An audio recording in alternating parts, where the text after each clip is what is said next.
Hey everyone, Harry here with a little bit of action down in Mara Lago. Action always in quotation marks with the good Judge Cannon, who her action tends to be to slow things down, if you want to call that action. But so first, a couple amicus briefs were submitted advocating for Trump's position that the whole indictment should be dismissed.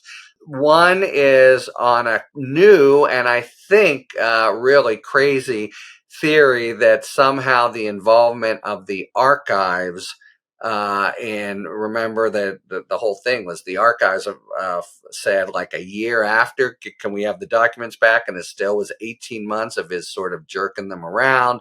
But anyway, they eventually notify the FBI. He's saying something about that process violates the Administrative Procedures Act, which means in dealing with it is an administrative agency, the archives, there were certain, T's that weren't crossed, dots that were not dotted, and I's that weren't dotted, sorry.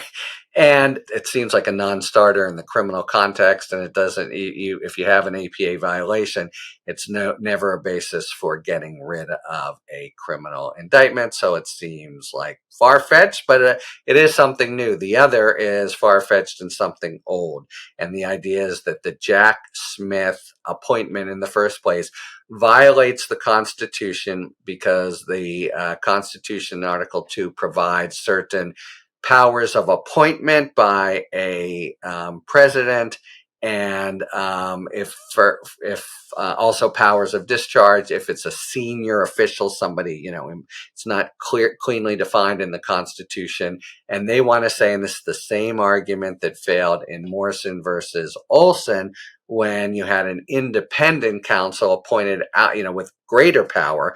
This special counsel is under the tempered and, procedure ridden, but, control of the attorney general. So, but the argument is that somehow it's a senior official and the way it's set up, and when a special counsel can be fired, et cetera, violates the appointments clause.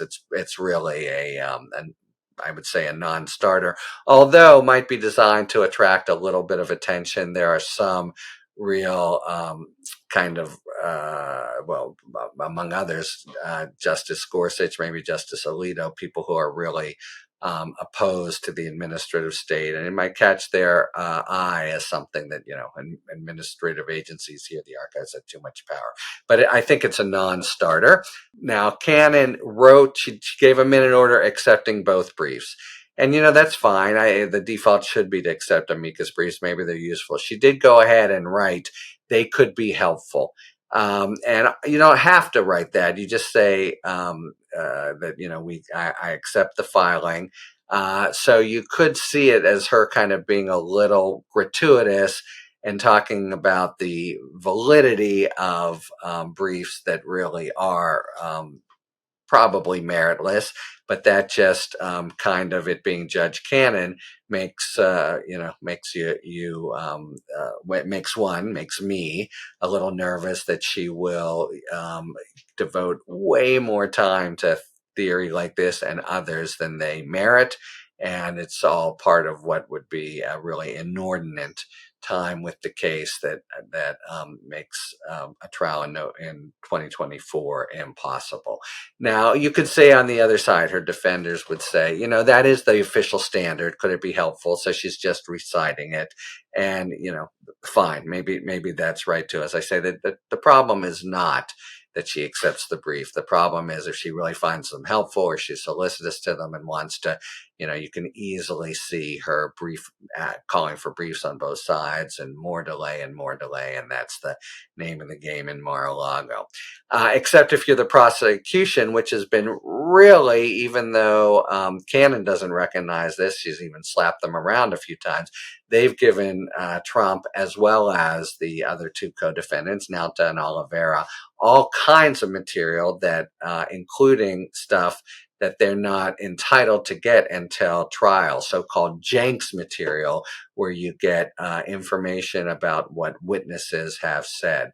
So just an interesting filing yesterday. It's their 14th production, the government's, to the defendants, but they say it goes all the way up to an interview that we made a memorandum of, like an agent report, on March 6th. In other words, yesterday. So that's got to really like capture the attention of the defense. They can see what it is. They've been given it in discovery, but holy shit, there's, they are really working it, still getting people in and developing, information in what is already a strong case. So that was, in a subtle way, a bit of a zinger. Okay, but bottom line, Judge Cannon, yes, these amicus briefs, classified procedures, hasn't really seen a claim that from Trump that she doesn't think is worthy of, like, at least looking into. And it's very hard to see her as, even though it's a cut and dried case, and he clearly is guilty, and in some ways, it would be the cleanest thing to bring.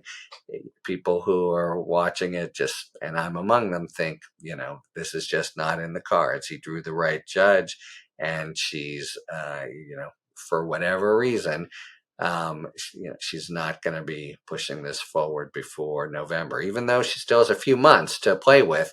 Right now, we're only in July or August. Those are the dates that Trump and the Department have proffered. She's going to now. She took that under advisement. She's going to come out with the revised date soon. It won't be November, but nevertheless, if everyone who's seen her operate over the last few years has little optimism that this is a case that will go before the election. Talk to you later. Hi, everyone. Harry here with a really exciting announcement. Talking Feds is bringing our lively discussions with prominent national figures live to San Diego. Talking San Diego is a new series of conversations with some of the country's most interesting and bright minds from the worlds of politics, public policy, law, and more. Our first event is just around the corner.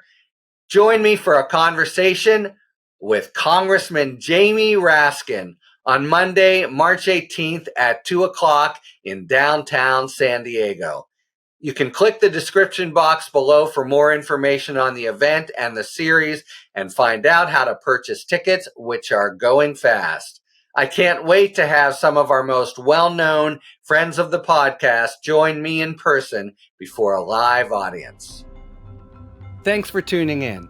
If you enjoyed this video and other Talking Feds content, please take a second to like and subscribe. Talk to you later.